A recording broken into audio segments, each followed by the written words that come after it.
seja bem-vindo à STP TV. O tema de hoje, outra transição política na Guiné-Bissau. Será esta diferente? Essa é a questão.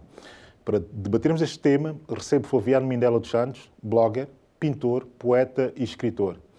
Ainda no decorrer deste programa, irei receber, como habitualmente, o Dr. Patrício Trovada, para debatermos e trocarmos ideias sobre temas que estão a marcar a atualidade. Para já, veja essa breve reportagem de introdução ao tema de hoje. Todos os países passam por transições. A verdade é que a Guiné-Bissau vem de há muito a sofrer essa mesma transição. Uma transição povoada de agentes e fatores nem sempre claros. Hoje, na STP-TV, vamos descobrir o porquê, como está neste momento Guiné-Bissau, o que podemos dizer sobre todas as fases transitórias que tem vindo a passar. Pode descobrir tudo isto e muito mais nesta emissão que vamos dedicar precisamente à Guiné-Bissau. Já tive a oportunidade de apresentar o Flaviano, um velho conhecido, para além de todos os adjetivos e substantivos que já utilizei para caracterizá-lo, devo dizer que é, sobretudo, um ativista do seu país. Eu disse, primeiramente, e considero, primeiramente, o Flaviano como um blogger. Ainda antes de ter um blogger, ele já era um blogger porque disseminava ideias, disseminava simpatia e também disseminava controvérsia, enfim, conversas à volta de reflexões. Agora é um blogger, tem um blog que se chama Cimentera. Eu aconselho vivamente que os nossos, enfim, que quem vê a STP-TV, que consulte e que procure o blog, porque tem conteúdo, é um blog elegante e tem uma escrita muito interessante sobre a Guiné-Bissau. Hoje estamos aqui para falar sobre a Guiné-Bissau. O que é que se está a passar na Guiné-Bissau neste momento? Há 2 anos atrás houve um golpe de Estado que toda gente de bem reprovou. O país ficou numa situação de transição e a verdade é que a comunidade internacional reagiu duramente relativamente a essa situação. Hoje voltamos a estar no momento da esperança. Daqui por um mês, mais ou menos, dia 16 de março, a Guiné-Bissau terá eleições livres e democráticas, espera-se que assim seja, e a partir desse momento a transição acaba e cabe aos guineenses, sobretudo aqueles de bem e de boa consciência, tomar conta daquele país lindíssimo, de gente lindíssima e também boa, porque eu conheço bem os guineenses, e tomar conta desse país e fazer dele o país que toda a gente espera que a Guiné-Bissau seja. O país de Amílcar Cabral, o país dos guineenses de bem. Flaviano, não vou falar mais, diz-me só uma coisa.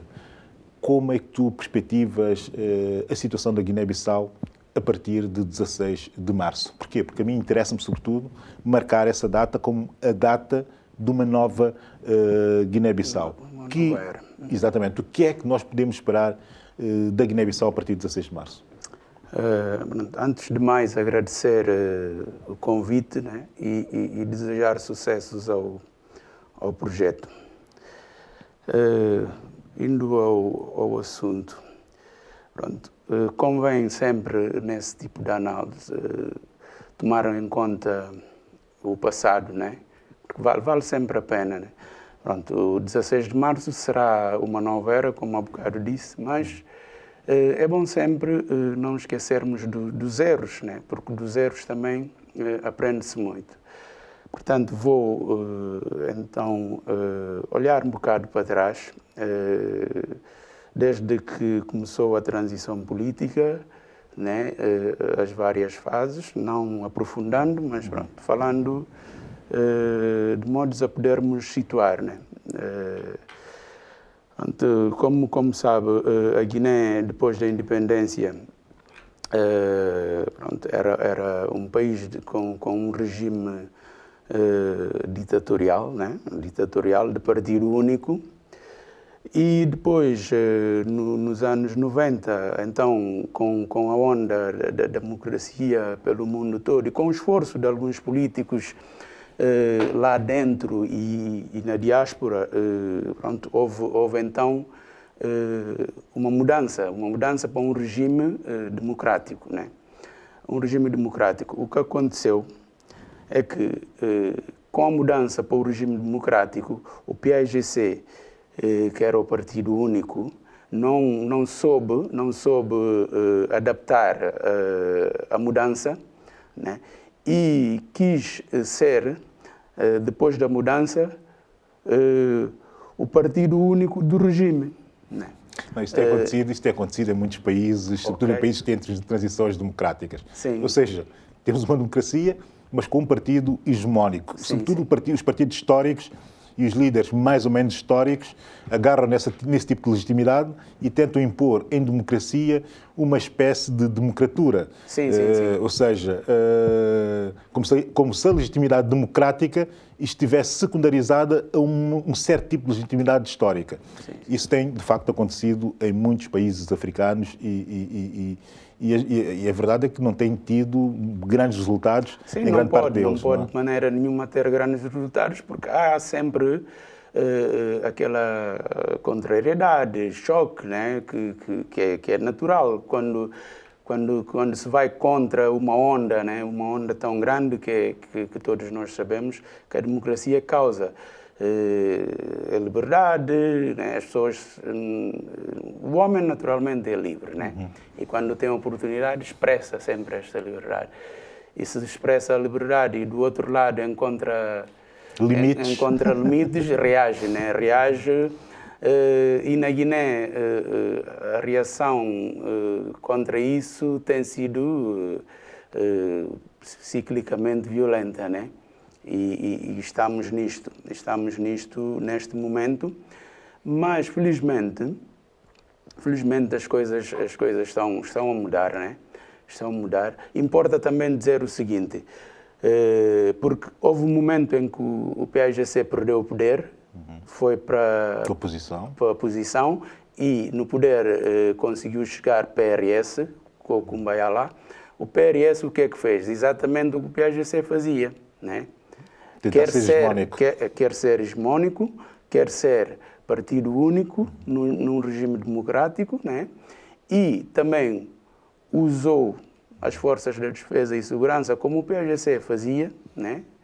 Para perseguir, humilhar e eliminar os adversários políticos, né? Pronto, foi uma escola, porque a tendência é querer ficar com tudo, ficar com o bolo todo depois de chegar ao poder, né? Pronto, o PAIGC fez, o PRS depois fez, né? E agora estamos nesta fase, né, em que estamos a ter uma sorte de o conflito gerar muita solidariedade, né? Graças também a muito esforço dos que com o golpe reagiram e nós também aqui na diáspora conseguimos uma mobilização muito grande logo após o golpe, né? Que foi um movimento onde envolvi com muito orgulho, né? Com mais pessoas e criamos aqui, conseguimos fazer aqui uma manifestação a maior em Portugal, né?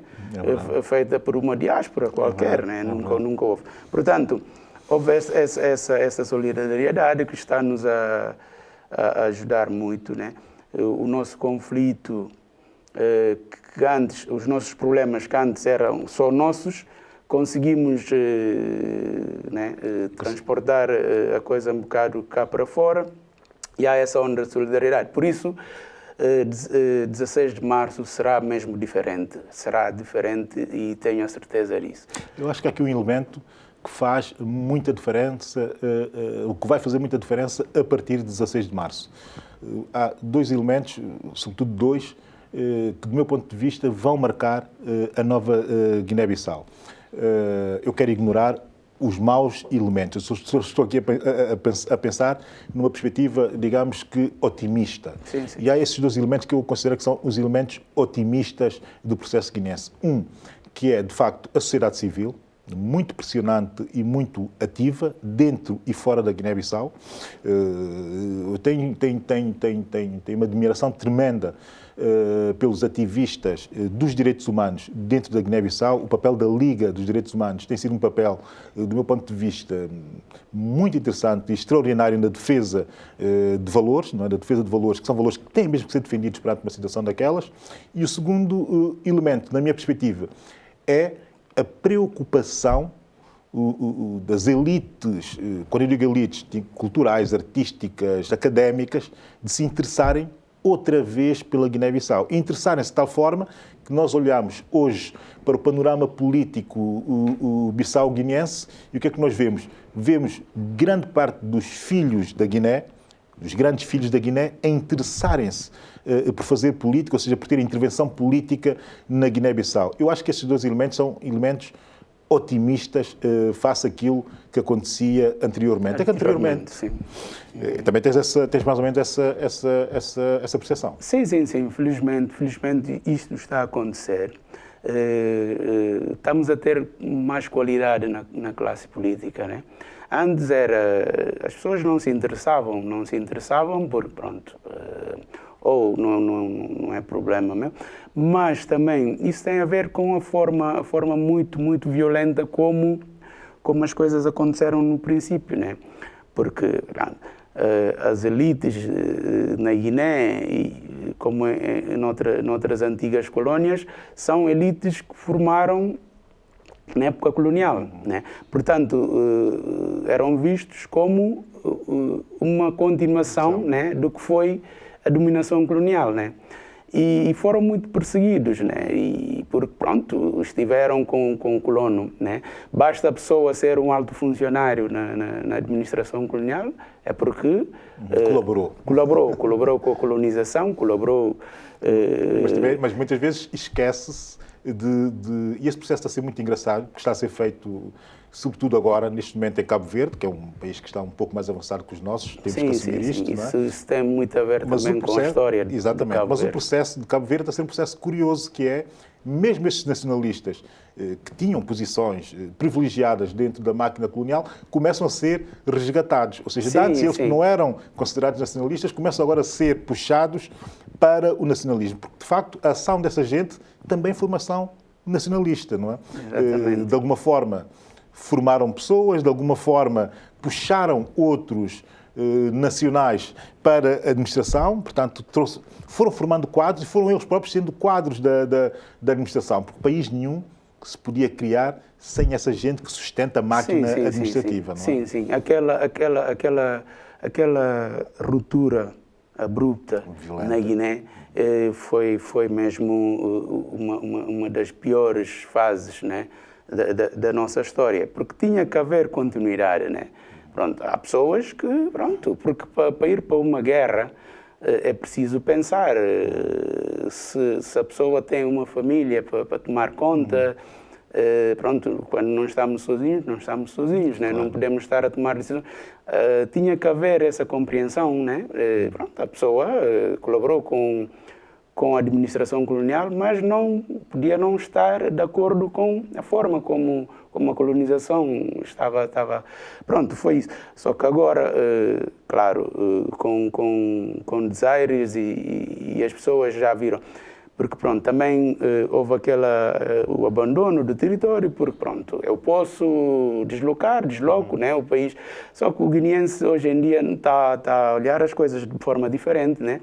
Sabendo que se o meu país não está bem, eu não posso estar bem em lado nenhum, né? E há essa onda, as pessoas estão a voltar e pessoas que, pronto, capazes, né? Capazes.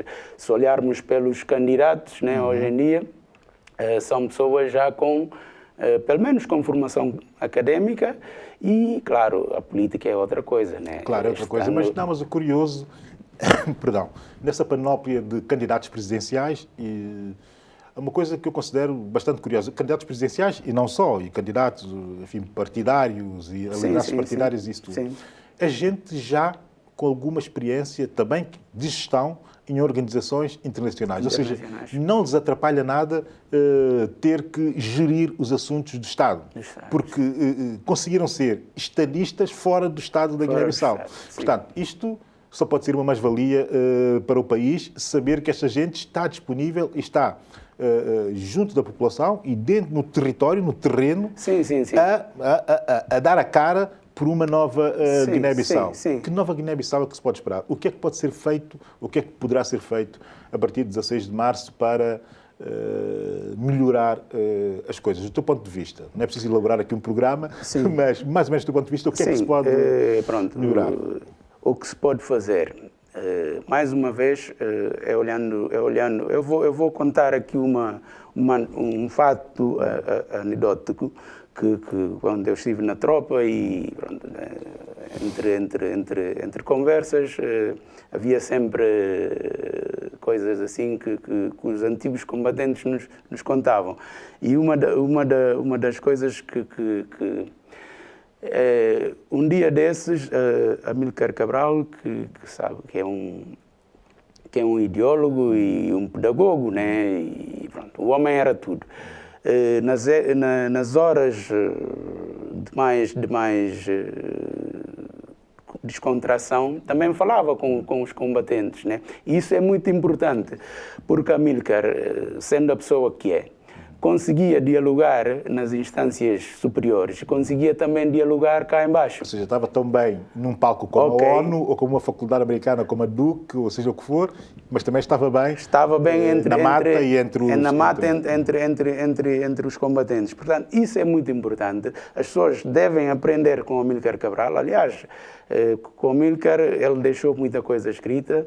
Basta a pessoa ter a consciência de pegar e estudar, né? E aprender.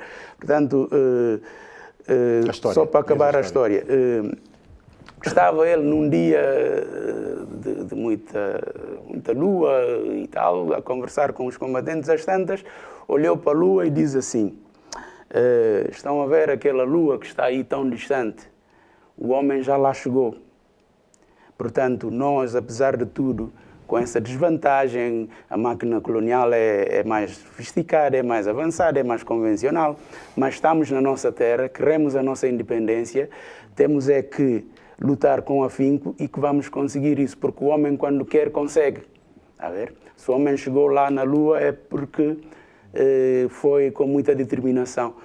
E, claro, os camaradas estavam aí, assim, olharam um para o outro e tal. O que é que esse homem está para aí a dizer? O que é que esse homem está para aí a dizer? E no meio deles tinha lá um mais novo, que pronto, estava mais à vontade. As tantas dizem assim: chefe, pronto, tudo bem, disse, mas aceitamos, mas para o homem chegar ali...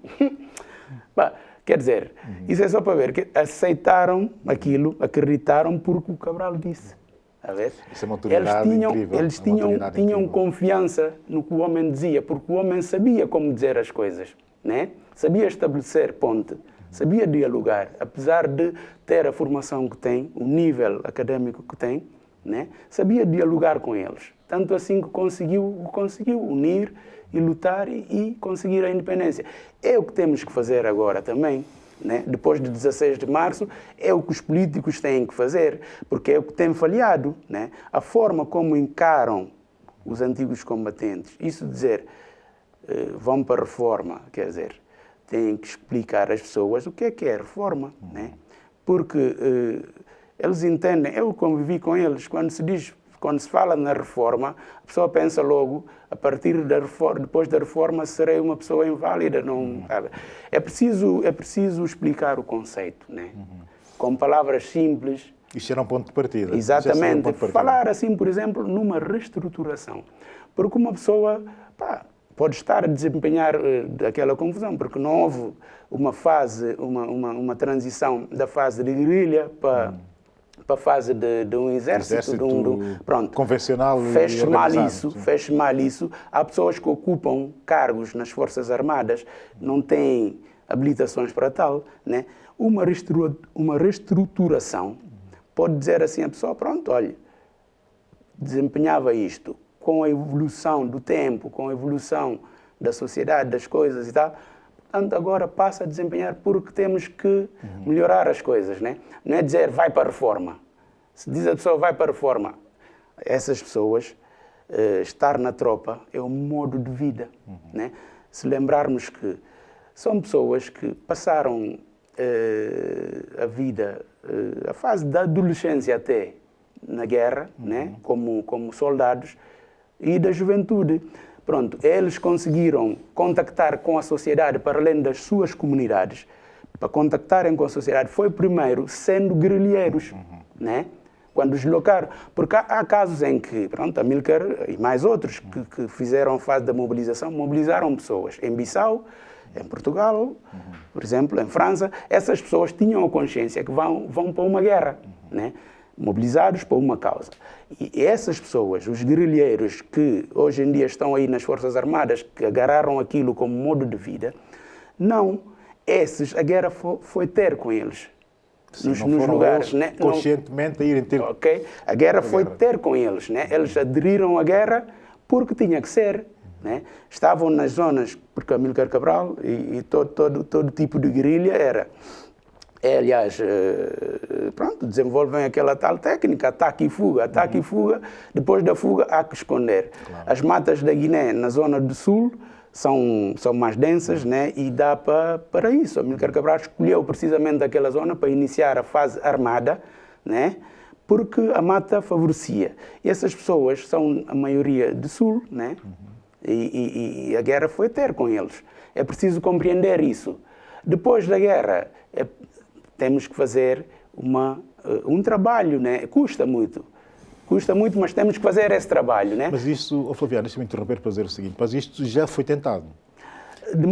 Sempre mal. Já foi tentado sempre mal. Porque o que eu digo, eu estive na tropa e sei mais ou menos como é que... Porque houve um período, aliás, quando eu fui para a tropa, fui para um propósito, depois do liceu, depois de terminar o liceu, fomos assim, um grupo grande, todos com liceu feito, né? Que, pronto, para que a reforma aconteça, né? Nós tínhamos mais habilitações, que é para preenchermos os lugares. O que é que se fez? Né? Na altura, começaram então a tentar reformar, como eles dizem que é reformar, mas livrando de pessoas incómodas.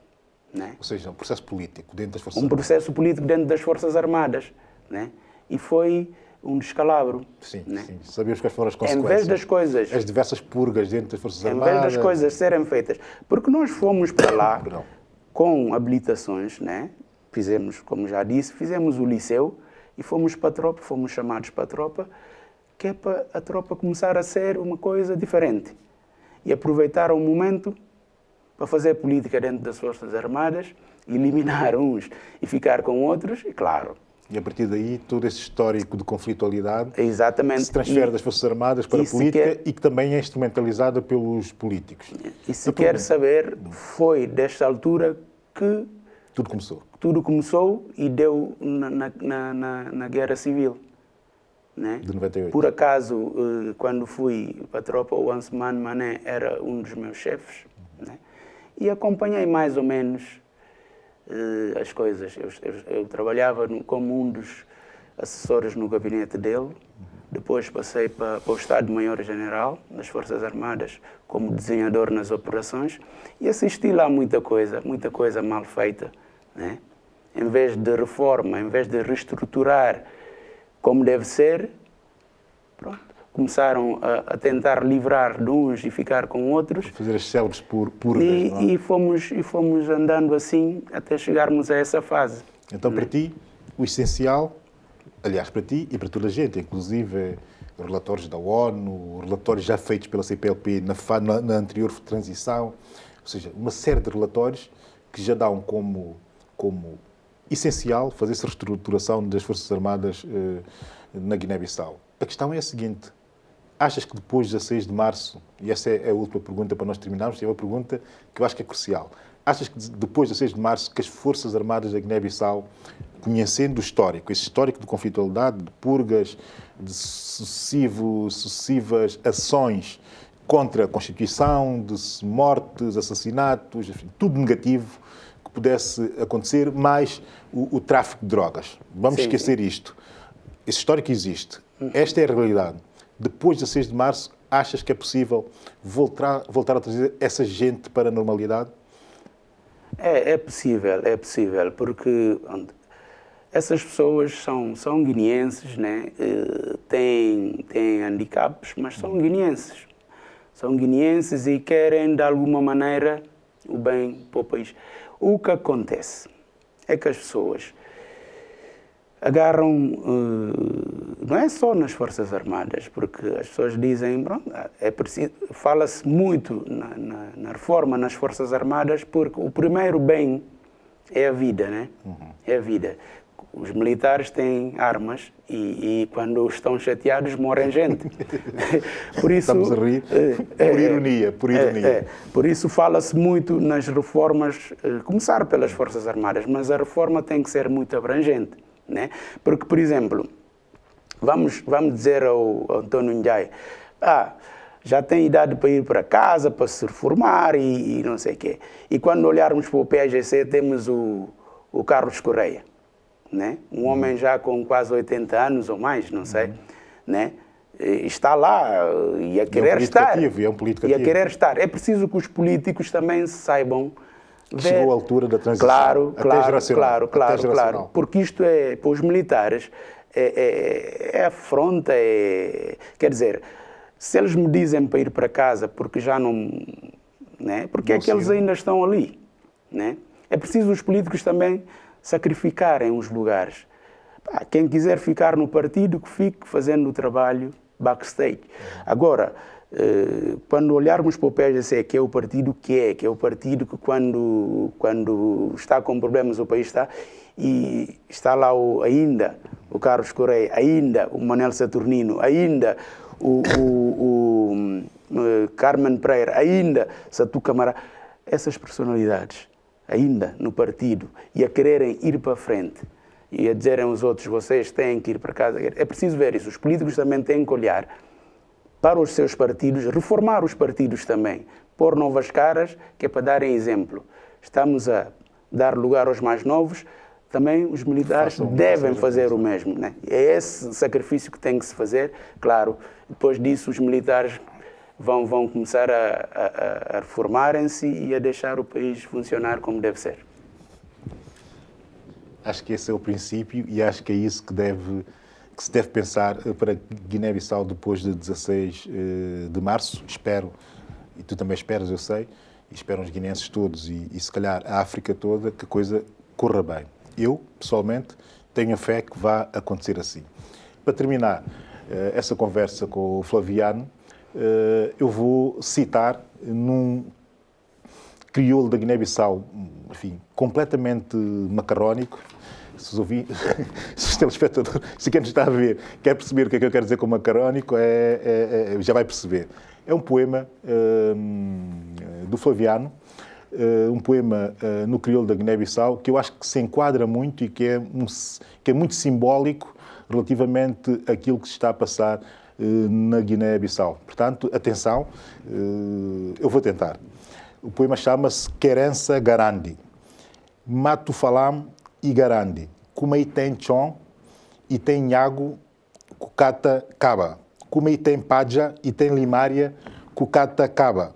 Kumei tem Sol e tem Sombra, Kukata Kaba.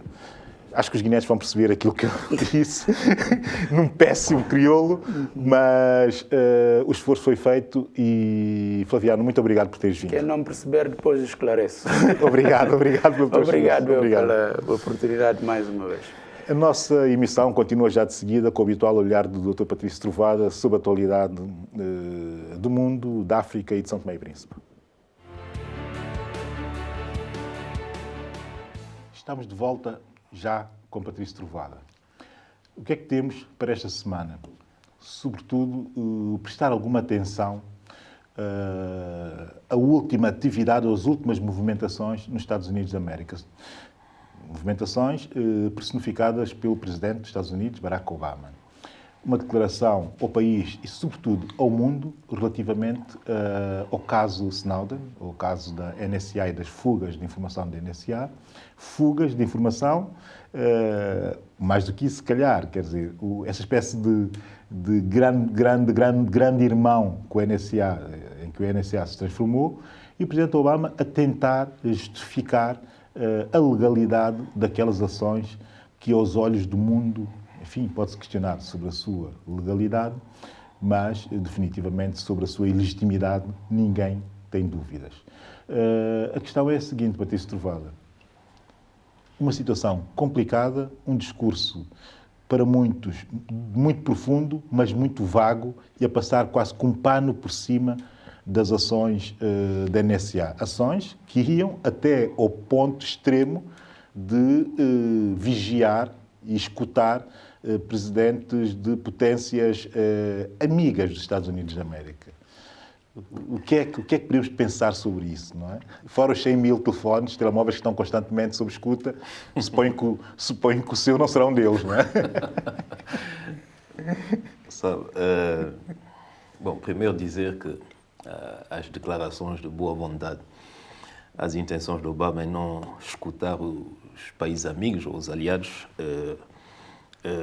valem só para quem quiser acreditar, quer dizer, porque a realidade é essa, os países têm interesses e os aliados são aliados de circunstâncias em função dos interesses.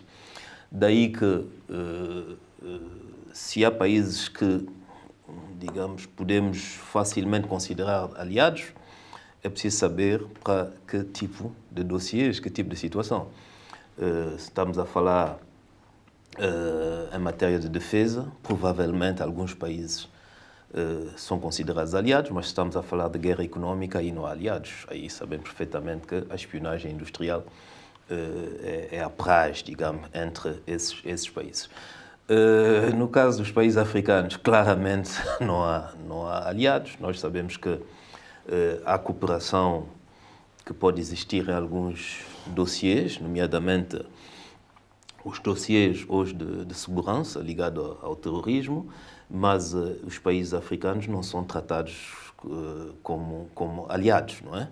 E não são muitas vezes tratados simplesmente com o respeito devido, por causa da nossa própria atitude de submissão, não é?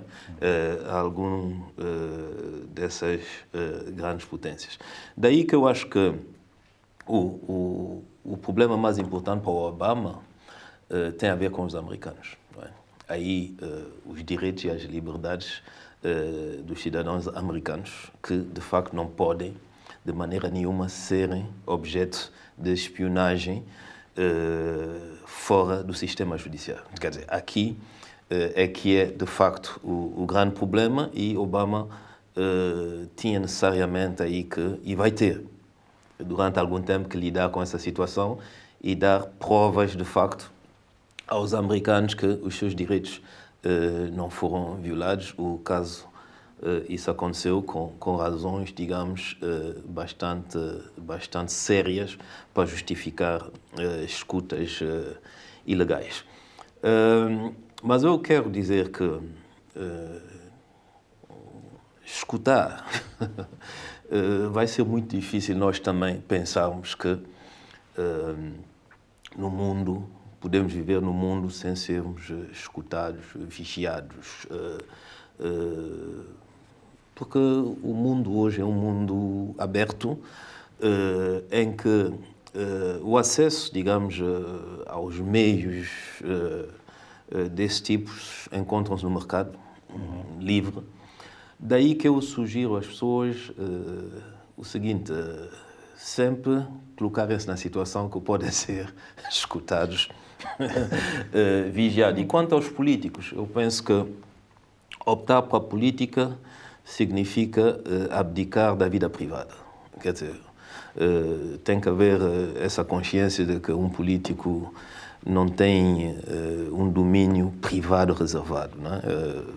Daí que eu penso que os chefes de Estados, ou as pessoas com algumas responsabilidades, naquilo que fazem, naquilo que dizem, da maneira como se comportam, são entidades públicas e daí todo acto é um ato público sujeito a... Mas isso é um sacrifício muito grande e é uma luta tremenda de imensos políticos a tentar enquadrar essa disponibilidade para o público, enquadrar limites para essa disponibilidade para o público. Eu achei curiosa na declaração de Obama, ele ter dito: eu próprio sei que sou escutado, já sabemos que sou escutado até na sala da situação. Sim. Que é aquilo que eles chamam de situation room, que é a sala de crises, não é?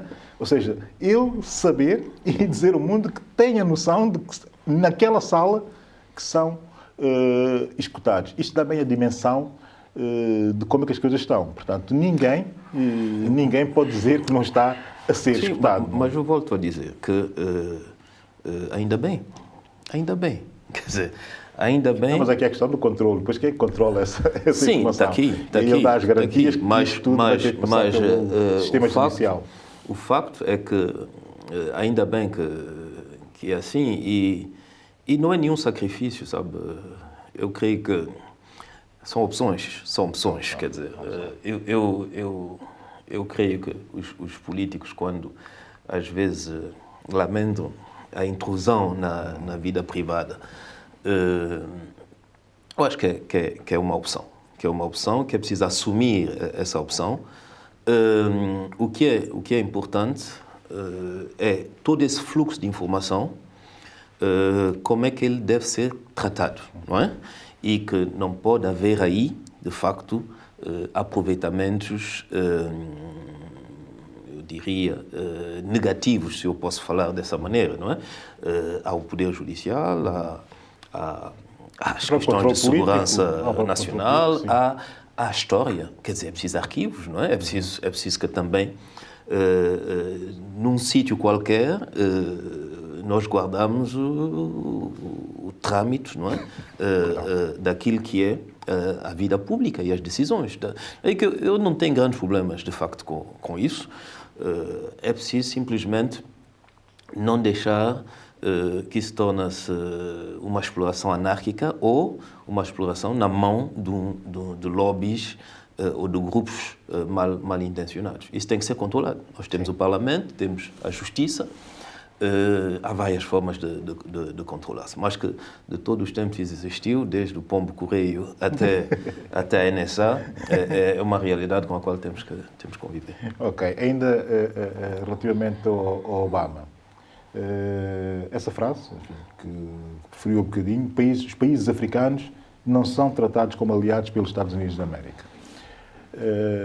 A verdade é que também durante esta semana a Casa Branca anunciou para agosto uma cimeira Estados Unidos da América-África, sendo que a cimeira está aberta a todos os presidentes africanos, exceto aqueles que estão atualmente suspensos na União Africana e mais um ou dois que os Estados Unidos continuam a achar que são países que não são amigos, são países que dão apoio aos jihadistas, ao extremismo islâmico e isso. Também já foi anunciado pela Casa Branca, em termos latos, que será uma cimeira muito vocacionada para os negócios, para a economia, para desenvolver as relações económicas entre os Estados Unidos da América e os países africanos. A verdade é que foi lançada uma iniciativa, o AGOA, depois podemos ver isso, que está a ser muito subaproveitado pelos países africanos. Mas o que é que achas, afim, centrando mais no anúncio, o que é que acha dessa proposta americana do Cimeira Cimeira? Sabe, nós falámos aqui há umas semanas atrás da proposta da Cimeira francófona. A minha posição não mudou muito, sabe? Temos que ser realistas, quer dizer, convidados dessa maneira pelos Estados Unidos, pela França, pela Inglaterra, isso não tem resultado. Os africanos têm que a minha opinião seria de nós designarmos um grupo de países representantes da África para falar de uma só voz e discutir com os Estados Unidos, sim senhor, temos que falar. Mas os problemas são os mesmos, estão identificados, não é? Devemos, mesmo os próprios problemas políticos, não é? Bom, se diz, bom, a Guiné-Bissau não é convidada, quem tem que dizer se a Guiné-Bissau faz sentido ou não falar-se com a Guiné-Bissau são os africanos. Quer dizer, dizer que o Mugabe não pode vir... Bom, se quer falar com a África tem que aparecer como um bloco, não é? Com os seus representantes para defender a nossa posição. Infelizmente, os chefes de Estados africanos, muitas vezes, cada um prefere ir, digamos, pelos seus interesses e que muitas vezes são interesses mínimos coletiva, de imagem, fazer uma fotografia com Obama, sabe, eu assisti a uma situação em que as pessoas estavam a discutir, mas olha, o aperto de mão demorou um pouco mais, esse teve direito a um abraço, esse... Isso é de estadistas. Bom, exatamente. E realmente já é tempo para nós ultrapassarmos um pouco esse tipo de atitudes e comportamentos e a África ter consciência daquilo que vale e dos problemas que existem, da necessidade de cooperar-se com os Estados Unidos em vários domínios, da necessidade de renegociar algumas questões com os americanos e não só, com os países industriais, dos problemas que são comuns, terrorismo, meio ambiente, etc. Pirataria. Esta semana tivemos a notícia dos piratas terem chegado quase perto de Luanda. Exatamente. E falamos de uma só voz. Eu acho que tem que ser a metodologia e não essas cimeras que também não trazem grandes resultados. Mas tem a sua componente de relações públicas que tem sempre alguma utilidade. Por as pessoas a falarem nos corredores e fazerem concursos de apertos de mão também tem algo de relações públicas. Sim. Por falar em cimeiras deste género, está a decorrer uma em Genebra nessa altura, que é sobre a Síria e sobre o conflito na Síria. Ou seja, chegou-se a um ponto em que finalmente abriu-se a negociação oficial entre a oposição síria e o governo sírio. Finalmente chegou-se a essa conversa, não é? Sentaram-se à mesa e estão a tentar dialogar, a tentar negociar uma solução pacífica e já não militar para a situação. Mas a verdade é que a presença do jihadismo tem sido, do lado da oposição, tem sido muito marcante e está claramente a definir a forma como a negociação pode ou não ter sucesso. O jihadismo é o quê? Esse jihadismo, o que é que ele pede? Porque ninguém consegue perceber muito bem essa espécie de internacionalização do jihadismo, sobretudo exportado pela própria Europa e pelos países ocidentais, não é? Que é uma coisa que impressiona. Não. Sabe, a educação e a cultura são coisas fundamentais. E quando nós minimizamos esses aspectos, nós vamos por caminhos muitas vezes errados. O jihad significa o esforço. Por isso, há jihad em tudo. Isso é uma primeira coisa que eu quero dizer. A segunda coisa é que as vítimas do terrorismo islâmico, fundamental, extremista, elas são muçulmanas. Essencialmente. Essa é uma verdade. E das camadas as mais pobres. Essencialmente. Bom, é preciso percebermos isso. O que é preciso também percebermos é que os jihadistas, como nós conhecemos hoje, que vão combater em nome do Islão, os primeiros mediaticamente reconhecidos foram aqueles que foram combater a União Soviética no Afeganistão, apoiados e treinados pelos americanos. De facto. Bom, os mesmos, nomeadamente os argelinos, que regressaram à Argélia e criaram o grupo islâmico armado, que é os fundadores do AQMI, que é a Al-Qaeda do Maghreb Islâmico. Bom, daí que E mais ainda, a maioria de muitos jovens que, nomeadamente, que vêm dos subúrbios das grandes metrópoles europeias, Londres, Paris, etc., que se definem como jihadistas e islâmicos, etc., a maioria deles nunca leram o Corão. Bom, a partir daí, quando se entende isso tudo, vemos que estamos, em termos de análise, no caminho errado. Ou, pelo menos, uma análise errada leva a soluções erradas. Mas eu quis fazer essa abordagem para dizer o seguinte. No fim de tudo, eu acho que Geneve II, embora que o Irão não tenha participado, acho que há aí algum progresso. Algum progresso. Sentar-se à mesa é um progresso. O Irão foi convidado e depois recusaram o desconvidado, mas também foi positivo porque permitiu o Irão esclarecer a sua posição em relação, nomeadamente, à permanência ou não no poder do presidente Assad, não é? Bom, daí que houve progressos significativos, é um bom começo.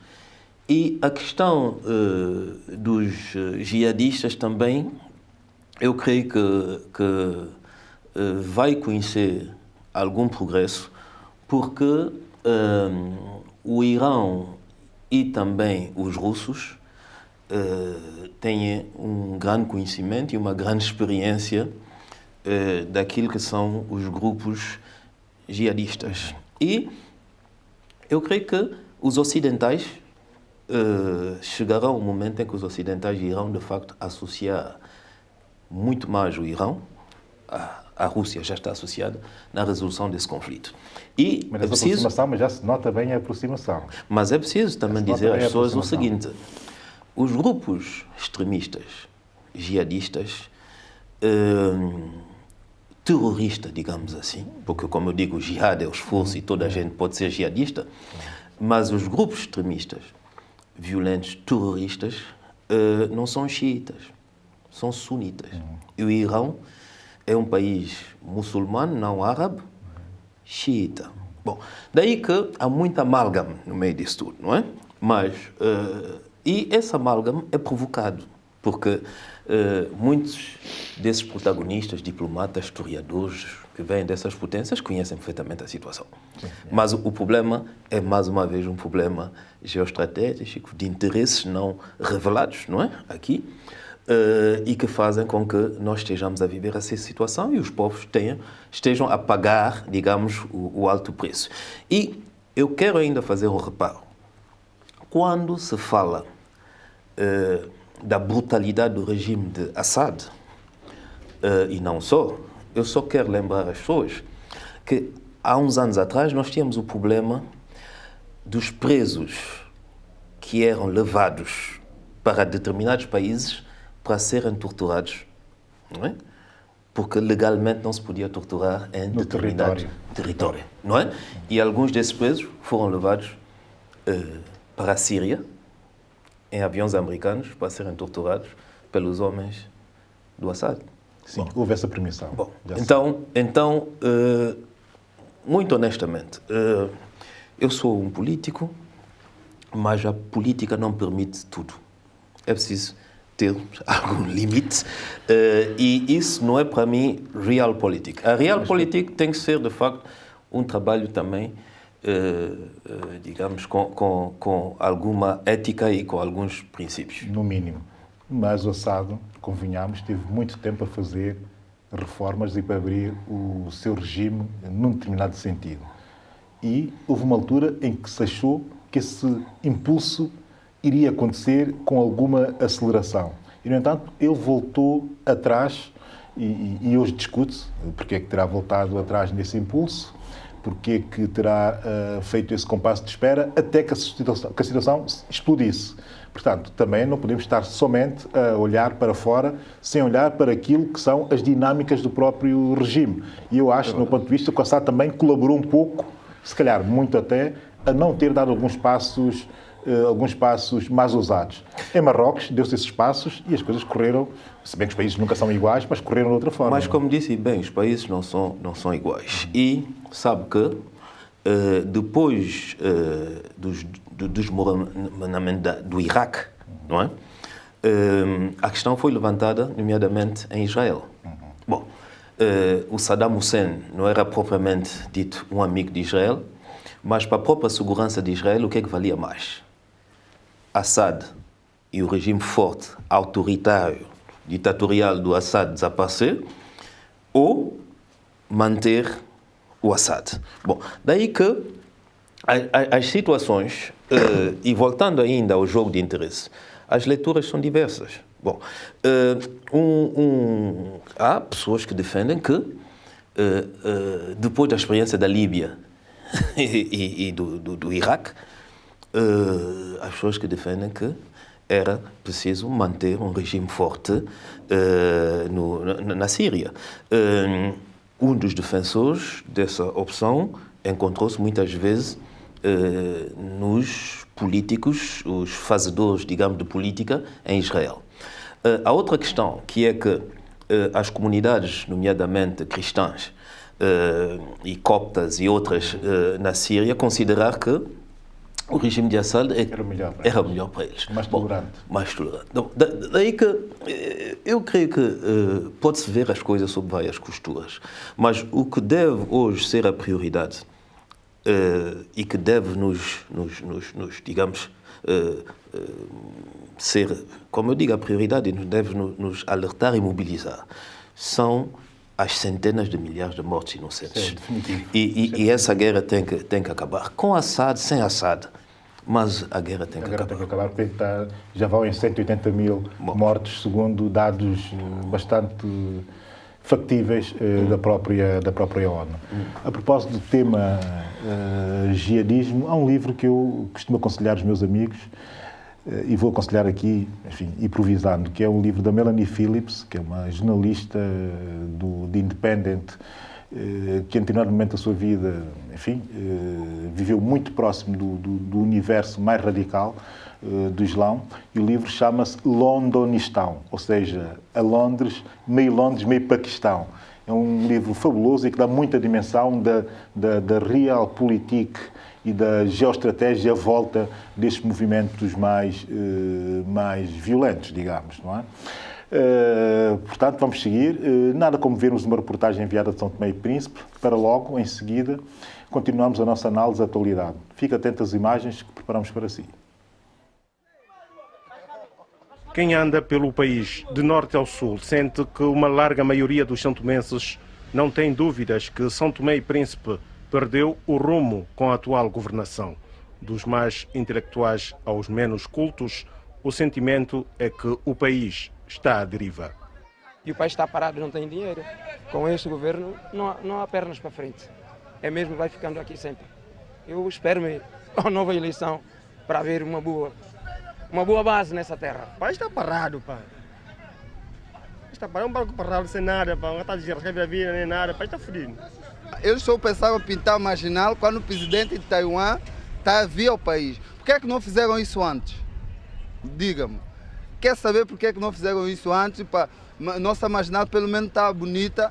Só esperam quando o presidente do país que nos dá apoio é que fazem maravilha, pegam marginal pinta. Isso, a gente quer revolta contra esse governo que está atualmente para fazer algo por nós santomenses.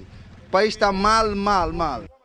Os santomenses estão cada vez menos crentes e veem os políticos como o pior mal do país. São políticos que têm se preocupado pura e simplesmente com os seus interesses pessoais. São políticos muitas vezes que não têm uma direção profissional. São políticos que muitas vezes não se preocupam com a sua própria vida, com querer dar o salto na vida de uma forma profissional e competente, e que se têm enveredado pura e simplesmente pela política, e uma política em que, ao invés de se encontrar adversários políticos, tem-se encontrado inimigos políticos. E isso torna ainda mais conturbado, quando mesmo dentro dos partidos políticos, esta guerra fratricida tem se desenvolvido de uma forma muito má. Para muitos, a recente remodelação governamental que se assistiu no país é mais um passatempo para adiar a resolução dos gritantes problemas do país.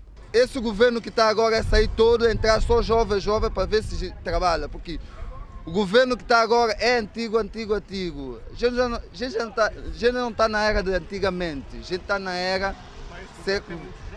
Não tem muito jovem, mas a cabeção que está lá já não é jovem. A cabeção que está lá está manipular jovens que estão lá. Quem é a cabeção que está lá? Isso agora não posso falar. Vocês próprios em si sabem quem é cabeção. Não fala quem é cabeção, é outro tubarão. Porque eu se falar é quem, eu sei que amanhã depois vem me buscar aqui. Esse país é democrático, mas de maneira diferente. Acho péssimo, porque país, um arroz vem para Santo Tomé para vender bem, para a população, para toda a gente comprar bem. Agora, quando o arroz chega aqui, dá um preço para vender arroz 13 contos. A gente espanta, a gente vai para a loja, a gente vê arroz 20 e tal contos. É arroz, tá coisa? Que arroz 13 contos existe, mas está esperando campanha para vender arroz, para dizer que o Estado está a povo de comer, mas nada, mentira. Mudaram o ministro não está fazendo nada. Não está fazendo nada. Eu sou grande MSTP, PSD, PSD. Eu tenho 48 anos de idade. Será que isso vai ser assim, dessa maneira? O país está parado, está tudo estagnado, não temos emprego, não temos nada. Se roubar coisa de alguém também é mal, não podemos roubar de ninguém. Neste momento, o que parece dentro dessa revolução governamental é que ela surge de um desentendimento profundo dentro dos partidos que sustentam este governo. Eu acho que isto não é bom para o governo, não é bom para a imagem do país, e isso demonstra que nós não temos conseguido colocar os interesses de São Tomé e Príncipe acima dos nossos interesses, porque ficou visível neste momento que, particularmente dentro do maior partido que sustenta a interpartidária, que as coisas não estão bem. Acredita que a interpartidária poderá vir a pedir mais cabeças nesse governo? Eu acredito que, se os interesses pessoais continuarem a prevalecer sobre os interesses coletivos, que outros grupos dentro da interpartidária, caso não vejam os seus problemas resolvidos, vão continuar a pedir sim, senhora. A instabilidade política reinante em São Tomé e Príncipe parece não ter fim à vista enquanto o país não tomar outro rumo. Começa a ser inadmissível a forma como os interesses pessoais se sobrepõem a tudo em São Tomé e Príncipe. Sente que o primeiro-ministro está sob uma forte pressão? No lugar dele, poria o seu lugar à disposição? Sim, eu acho que o primeiro-ministro tem feito um esforço tremendo para conseguir levar esta governação até o fim. Mas, efetivamente, pela forma como o primeiro-ministro chegou ao poder, apoiado por outras forças políticas, sabe-se que ele não é de nenhuma dessas forças políticas e, claro está, a partida, o primeiro-ministro não tem força política dentro deste governo. Ele terá que fazer uma ginástica tremenda, terá que fazer um exercício de influência dentro dos partidos para que efetivamente isso possa funcionar. O maior partido da coligação governamental, o MLSTP-PSD, está desestruturado e não tem como levar São Tomé e Príncipe a bom porto. Para aquilo que nós vimos nessa remodelação governamental, é imprescindível que se esclareça de uma vez por todas o que é que se passa dentro do MLSTP-PSD. Então, nessa conjuntura, eu acho que ainda há votos.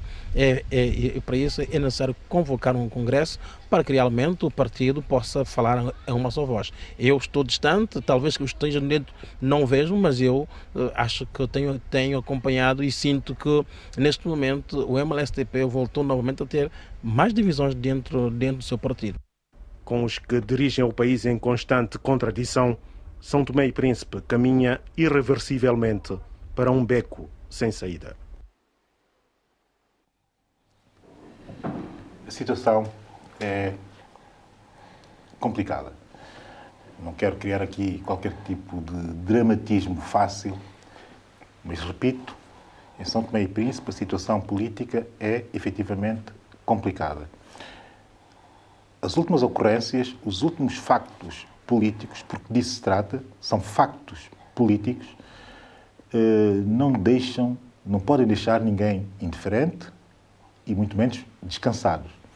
Não sei qual será o rumo nos próximos tempos para o país, mas uma coisa tenho a certeza, este não é um rumo para um país que quer desenvolver-se, quer modernizar-se, que quer abrir-se ao mundo e que quer, efetivamente, dar uma outra vida, uma vida melhor aos seus cidadãos, cuja maioria, a esmagadora maioria, vive na pobreza. A única coisa que eu tenho a comentar sobre esta última semana em São Tomé e Príncipe é que não me apetece de todo, mas absolutamente de todo, perder tempo a promover um certo tipo de práticas políticas que repudio e que a mim até me chegam a dar asco. Eu tinha que fazer essa declaração pessoal e vou passar a palavra ao Patrício Trovada, que que está envolvido na luta política no país, que conhece bem os intervenientes, conhece bem a realidade, conhece bem o que se passa pela cabeça das pessoas, enfim, porque alguns conhecidos, adversários, o que seja, mas Patrício Trovada, sinceramente, eu gostava de ouvi-lo relativamente a essa última semana, enfim, grave que aconteceu em São Tomé e Príncipe. Sabe, nesse tipo de luta política eu não estou envolvido. Bom, é preciso sermos claros nisso. É uma vergonha, e é uma tristeza ao mesmo tempo. Nós, desde o mês de dezembro,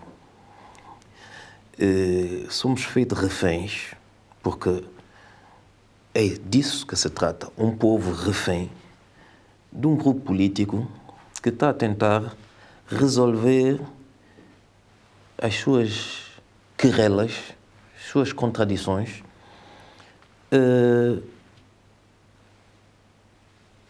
digamos, através de golpes e contragolpes, e que não tenha nenhuma dificuldade, nenhum pudor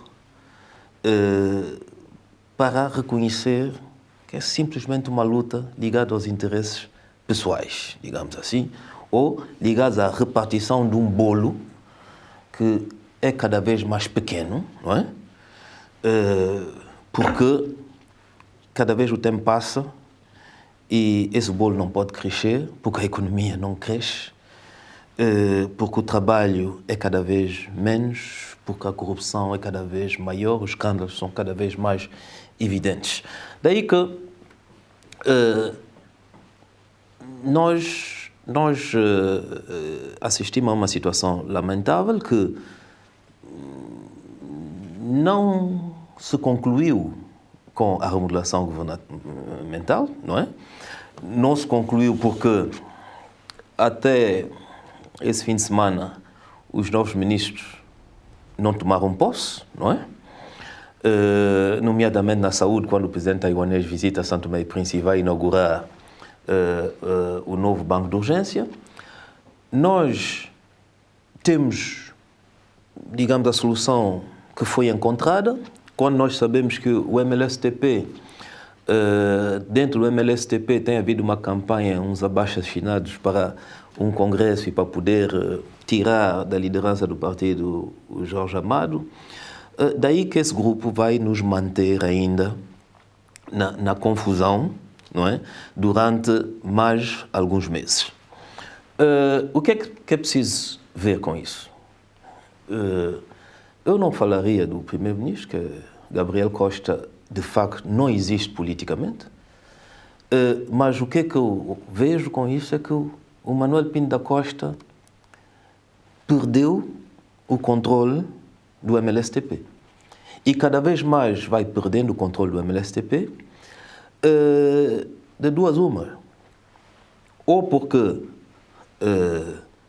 ele já não tem os relés dentro do partido, ou porque o partido apercebeu-se que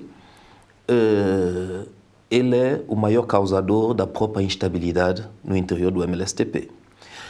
E eu, durante a campanha presidencial, estamos a falar de 2011, eu alertei para essa situação.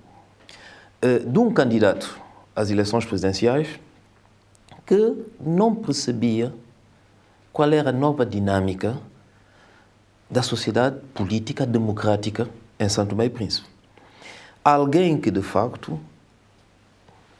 concorreu para um trabalho não querendo respeitar as regras do jogo.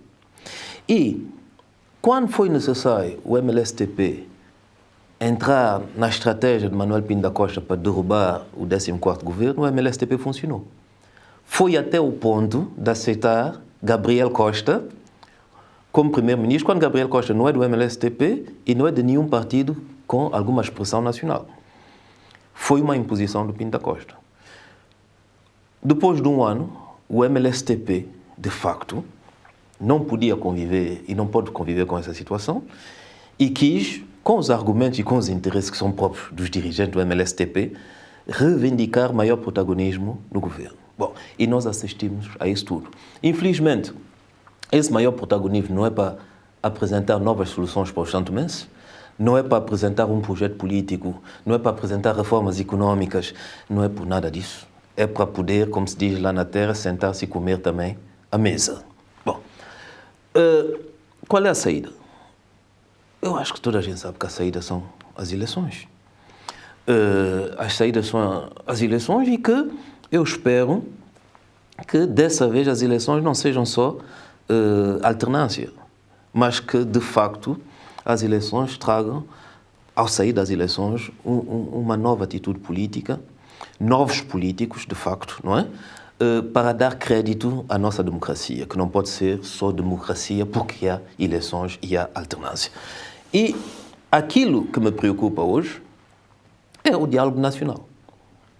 Porque, de facto, essa aventura do diálogo nacional que nós vemos que não é possível quando no próprio interior do MLSTP não existe diálogo. Quer dizer, alguém dizia que o MLSTP tem fora adversários e dentro inimigos. Daí que é um absurdo. Alguém com responsabilidade do MLSTP. Daí que, de facto, o Sr. Pinto da Costa tem que ser um pouco mais sério e deixar de nos entreter com a questão do diálogo nacional. Primeiro... Mas a responsabilidade por este momento no MLSTP é do Presidente? É do Presidente. Toda a gente sabe. Toda a gente sabe. Aliás, toda a gente sabe que o Jorge Amado está a ser combatido no MLSTP pela equipa do Presidente. Bom, e o que é ainda complicado é que quando se fala hoje que o Rafael Branco está à testa, digamos, do movimento para um congresso extraordinário e que o Rafael Branco está com a intenção de se candidatar à presidência do MLSTP. Mas os problemas do MLSTP não podem ser os problemas do povo santomense. Como eu digo, nós não podemos ser refém, porque nós sabemos perfeitamente que se o Pinto da Costa escolher Rafael Branco e apoiar Rafael Branco, são circunstâncias. Se o Pinto da Costa amanhã quiser a Maria das Neves, são circunstâncias. Se o Pinto da Costa quiser amanhã Poça da Costa, são circunstâncias. O Pinto da Costa quer Pinto da Costa. Bom, e nós não podemos, de facto, porque o nosso sistema democrático, o funcionamento regular das nossas instituições, não pode conviver com esse tipo de atitudes na política. Daí que é fundamental encontrarmos, de facto, estabilidade através de eleições antecipadas, ou pelo menos que se respeita a data de julho para a realização das eleições e que o povo decide, e que o povo dessa vez decide, se for possível, em dar uma maioria absoluta a um partido, não é? Na base de um projeto, para ver se São Tomé e Príncipe ganha estabilidade e que, eu posso dizer isso, que o Sr. Pinto da Costa não diria ganha juízo, mas se conforme em ser um presidente no quadro, no espírito e na letra da nossa Constituição, que é um presidente árbitro, mas não jogador. Interessante, para terminarmos, ter falado de novos políticos. E a verdade é que assistiu-se, nesta semana que passou, uma captação de possíveis novos políticos, de formas diferentes, de políticos diferentes, com perfis diferentes, mas políticos, efetivamente, da mesma geração, sendo adversários políticos, mas da mesma geração. Isto, apesar de ser uma guerra, e percebeu-se bem que é uma guerra interna, essencialmente interna do MLSTP, mas a mim entristece-me ver jovens a serem tão violentamente agredidos politicamente. Eu explico. Durante toda essa semana, há uma coisa que me veio logo à cabeça, que foi uma situação que aconteceu em Cabo Verde e que eu não vejo acontecer em São Tomé e Príncipe, que foi a emergência de José Maria Neves. Muita gente já não se lembra como é que José Maria Neves aparece na política. O José Maria Neves, para lembrar as pessoas que nos estão a ouvir e a ver, o José Maria Neves aparece na política desafiando Pedro Pires num congresso do PICV. Desafiando Pedro Pires num congresso do PICV. E desde aquela altura marcou o seu rumo, marcou o seu projeto para o país, marcou o seu programa e marcou a sua equipa. Mas nunca houve necessidade nenhuma de ser tutelado pelo Pedro Pires. Antes, pelo contrário, sempre que fosse necessário haver algum confronto, José Maria Neves nunca se inibiu de confrontar-se com Pedro Pires, mesmo depois de Pedro Pires ser presidente. Mas porquê é que isto não pode acontecer numa democracia como a São Tomense?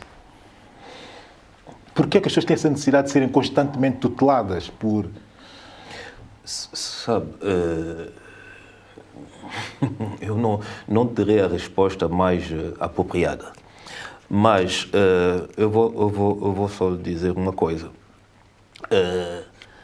Eu lembro que havia um slogan, quando eu comecei a fazer política, diziam pai e filho. Hoje já não se fala de pai e filho, porque, de facto, as pessoas têm que querer emancipar-se e darem provas disso. A verdade é que cresceu à sombra do Pinto da Costa e do Miguel Trovoada alguns políticos oportunistas que nunca se emanciparam. É um facto. Bom, nunca se emanciparam. E esses políticos, alguns deles, são meninos não emancipados há 30 anos.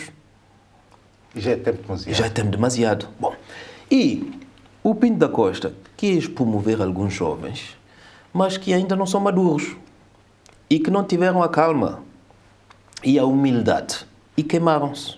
Bom, daí que nós temos jovens com potencial, mas que queimaram-se por falta de humildade, por precipitação, ou que foram queimados pelo próprio Pinto da Costa.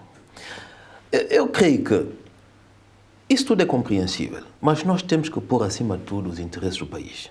E eu lanço um apelo para que, de facto, há uma geração queimada, perdida.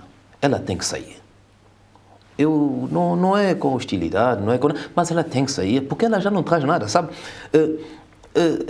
Eu, no meu governo, tive jovens ministros que, quando começaram a lidar com a administração central do Estado, emanciparam dos seus antigos ministros, que eram gente do MLSTP, diziam, bom, nós estávamos acanhados, estávamos com receio, mas afinal é isso, não é? Bom, é preciso aceitar que as gerações, é mesmo isso o processo. Ora, ministros que foram ministros há 30 anos, eu vejo aquelas pessoas que eram, digamos, as estrelas de São Tomé e Príncipe, intelectualidade, elites, conhecimentos, etc., estão no MLSTP, estão no PCD, mas então por que não resolvem os problemas do país? Por que o país anda para trás?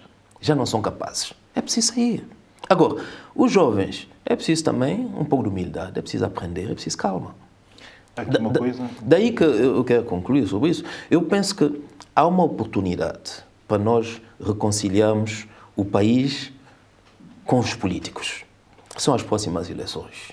E as pessoas têm que levar isso de uma maneira muito séria. E aquilo que é um erro é o MLSTP estar dividido agora por causa de migalhas, não é? E tentar uma união de fachada com o PCD e o MDFM para simplesmente ter como agenda impedir o ADI de ter maioria absoluta. A agenda de todos os santomenses tem que ser São Tomé e Príncipe. E nós somos capazes de termos um país melhor. E temos que inscrever isso na nossa agenda. E deixarmos desse tipo de comportamentos. Subscrevo e subscrevo também, e vou terminar com alguma gravidade, subscrevo também a ideia de recuperar alguns jovens que estão a ser levados pelo vórtice da má política do pior que há na política no país. Portanto, enfim, como já vem sendo habitual, hoje vou deixar as sugestões enfim, que têm a ver com o primeiro tema que nós abordámos com Flaviano Mindela dos Santos. Primeira sugestão, um livro de Julião Soares de Sousa, de 2011, Amílcar Cabral, Vida e Morte, que é obviamente uma biografia do Amílcar Cabral, que eu aconselho vivamente, que é um extraordinário livro. O Julião escreve muito bem e tem uma noção e pesquisa extraordinariamente bem a vida de Cabral e dá aqui outras dimensões sobre a vida de Cabral. E depois, mais outra sugestão, que é O Mestiço e o Poder, um livro de Tcherno Jaló, um livro de 2012. Tcherno Jaló, que é candidato às presidências na Guiné-Bissau. Outro livro muito interessante, que dá bem a dimensão da diversidade daquele país e que convém ler, e eu aconselho vivamente a lerem também.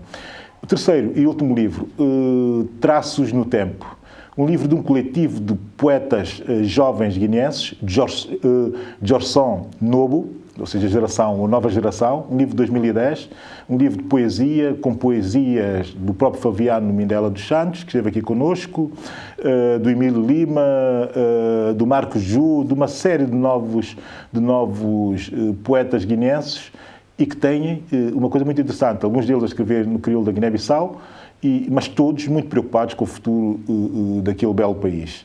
Portanto, estas são minhas três sugestões. Podia ter deixado mais uma ou duas, acho que essas são as suficientes. Portanto, por hoje terminamos o nosso programa aqui na STP TV. Agradecemos, enfim, as magníficas visualizações que nós temos tido. Portanto, no sábado às 18 este programa vai para o ar e estaremos aqui no próximo sábado com um outro programa e outros convidados. Portanto, sigam-nos no YouTube, já sabem, canal STP TV, e também na nossa página do Facebook, canal STP TV. Despeço-me. Eu sou a Billy Neto.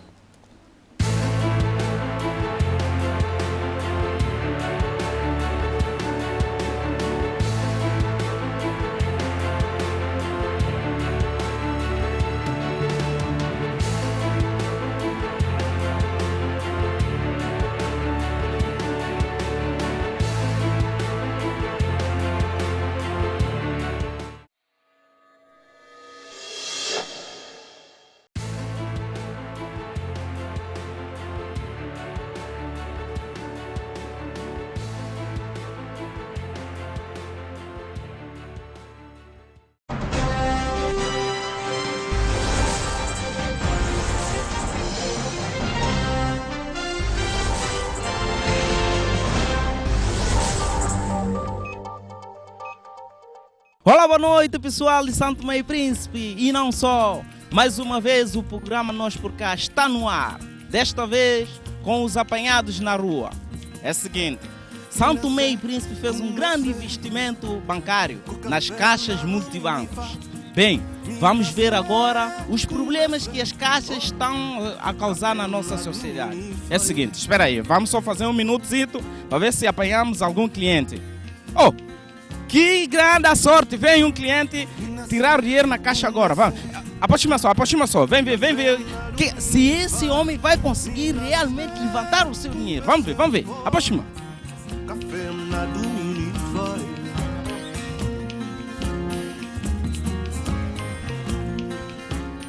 Poxa, tem que ver tu levantar dinheiro em caixa próprio também. Poxa.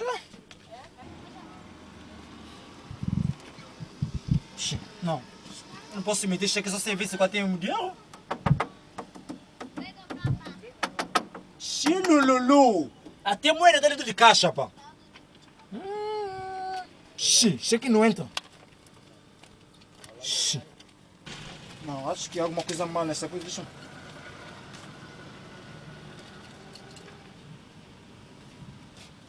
Deixa quanto falta código, pá. Tu quer fazer confusão só à tua. Deixa eu o código. 12 de julho de 1975. Agora ele entra.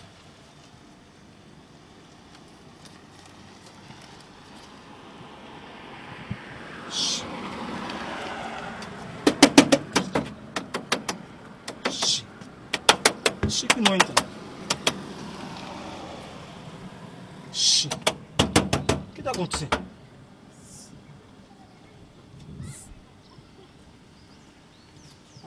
Acho que cana essa coisa, está sujo. Vocês também levantam dinheiro, caixa, não limpa a caixa. Isso aqui tem que estar limpo para processar.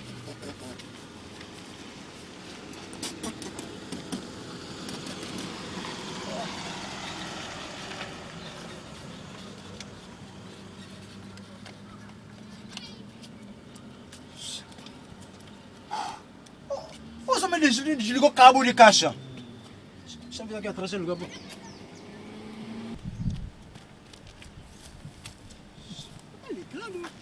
que está acontecendo? O que é que se passa, meu senhor? Deixa eu pagar, o que eu faço então? Você vê que eu estou levantando meu dinheiro? Até eu levantar dinheiro sem portura da pessoa, pá. Vai para a porta, pá.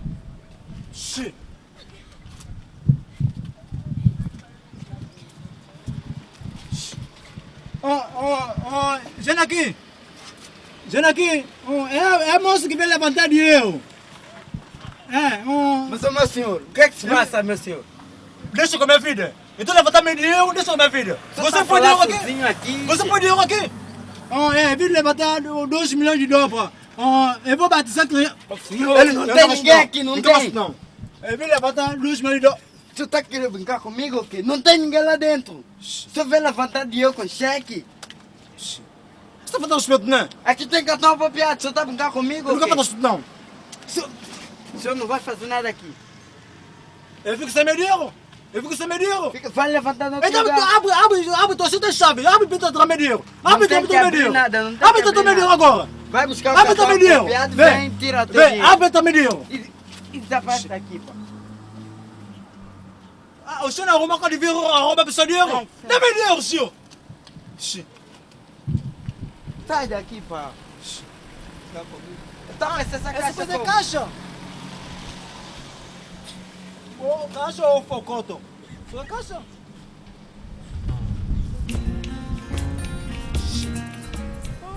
Viram só, né? O que aconteceu com o senhor na Caixa Multibanco, né? São diversos problemas desse tipo que nós por cá irá assumir, passar várias vezes para o nosso público. Mas há uma coisa que nós não queríamos falar, mas nós não vamos deixar de falar. Por quê? Está a causar muitos problemas nos bares. Sabem que são os mais malfeitores das pessoas que vêm para os bares de São Tomé e Príncipe, comem e bebem sem pagar nada. Mas para isso terão que inventar alguma coisa, né? Então, vamos esperar aqui neste bar para ver se vem algum desses malfeitores. Um momento aí, calma aí. Calma aí, tá a chegar. Não, afasta com câmera para ele não descobrir. Esconde, câmera. Mas minha vossa clavi, mas botenge você, mas botenge você. Katina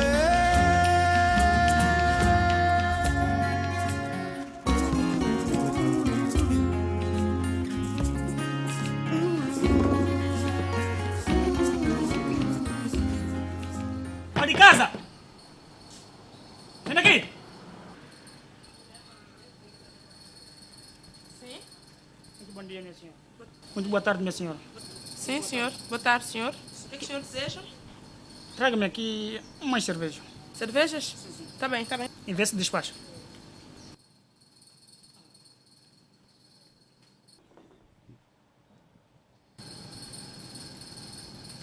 Minha senhora, e peço a senhora umas cervejas, a senhora traga-me uma cerveja? Che, senhor, calma. Só está querendo gozar comigo, quantas né? cervejas? Traga umas 10 cervejas ou 15. Vou pedir. Tá bem. Tá querendo brincar comigo ou quê?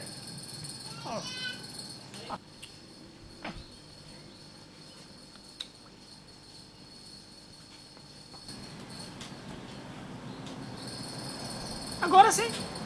Estou a pagar, pá. Não com... cheio de bobos aí. Posso abrir? Não, deixa a chave aí. Pode ir, depois eu chamo. Não precisa de mais nada? Não, por enquanto não. Com licença. Quero essa mais.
Olha, minha senhora!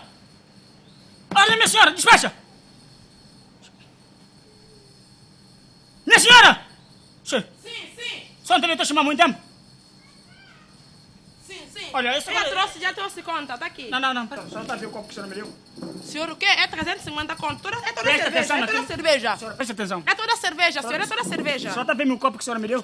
Tem que? É copo para beber cerveja. Sabão, eu bebi sabão. A senhora está querendo brincar comigo? Copo tá com o quê, senhor? O senhor bebeu toda a cerveja, paga, depois a gente fala de copo com sabão. Minha senhora, eu bebo sabão, vou pagar. Não, o senhor tá a brincar, senhor. O senhor tá a brincar. Não vou pagar O senhor nada. tem que pagar, o senhor tem que pagar. Eu- Senhor, o senhor bebeu toda essa cerveja, agora que o senhor não tem copo tá com sabão. A senhora vai tirar meu sabão que está na barriga? Tira o senhor cerveja na barriga. Rabo, o quê? Rabo vai estar escorregando. Você não brincou comigo. Eu não, desculpe lá, mas eu não vou pagar nenhuma conta. Senhor, faz favor. Senhor, retira o senhor toda a cerveja que o senhor tá com ele aqui em barriga. Faz favor, pagar cerveja de gente, senhor. O que é que Faz está passando? favor, conta a garrafa de cerveja, tá aqui dinheiro, tá aqui. Eu bebi cerveja, mas eu não aproveitei com cerveja. Mas o que Conta. tem? Não aproveitei. Senhor. Cerveja estava com sabor. Senhor. Eu pensei que cerveja estava estragada. Paga a cerveja, senhor, paga. Eu disse que eu não vou pagar nada. Paga a cerveja. Senhora, não vou brincar comigo. Pelo amor de Deus. Eu disse que eu não vou pagar Senhor, nada. Paga a cerveja. Não vou pagar nada. Paga a cerveja. O senhor tá a brincar comigo? E aliás, fica com essa que está lá. Ó, senhor, faz favor. Senhor, fica aqui com a mão no bolso cheio de postura, não tem nem 5 contos no bolso. Senta no bar, vem beber, vai falar com o copo, tá com sabão? Maninha, culpa do senhor, eu vou queixar o senhor na autoridade. Ah, que chamam polícia? Ou tropa? Ou se quiser, vai para bombeiro. Um tropa sim. Sacarna. Esta senhora porta mais apertada. Aí lá, queixar. Confiança, não pago nada. Vocês não imaginam o que aconteceu naquele bar. Depois que um homem comeu e bebeu sem pagar nada, queria até agredir o dono do bar. Olha, eu nem quero entrar nesse detalhe. Tive que sair de lá, correr, senão eu também apanhava pancada, hein? Pancada, cuidado vocês aí. Bem, eu acho que eu vou ligar para o nosso correspondente Body para ver se ele tem alguma situação lá de emergência. Alô? Body? Sim, Flasquinho. Eu tô ouvindo tudo. Sim, eu vi tudo que falaste, sim. Body, então, tem alguma situação aí lá do outro lado da ilha? Sim. Olha, tá acontecendo aqui uma situação aqui bem fresquinha. Tá bom, eu vou passar já direto, sim.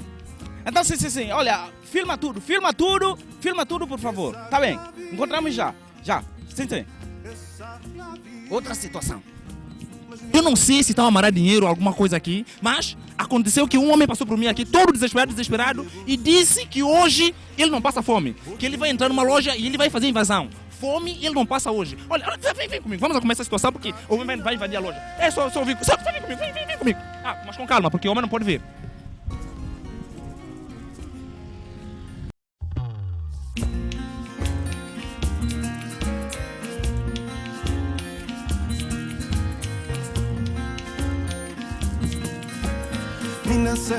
Comecei o café na Dominifa. Comecei o café na Dominifa.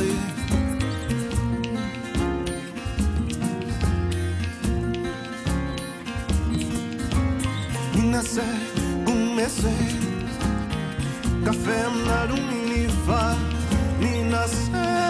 Comecei café na Dominifa.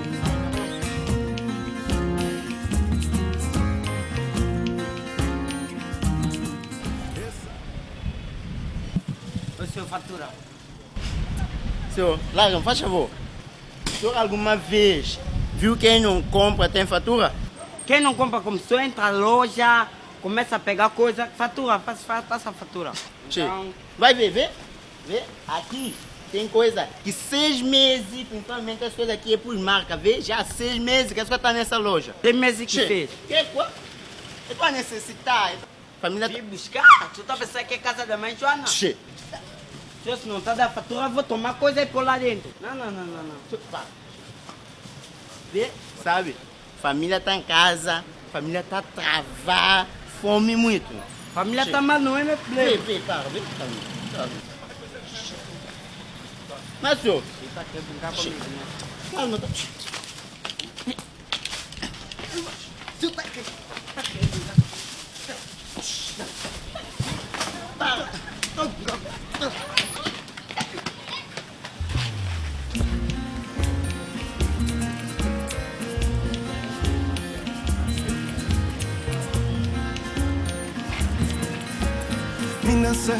comecei com café na dominifa, me nascer.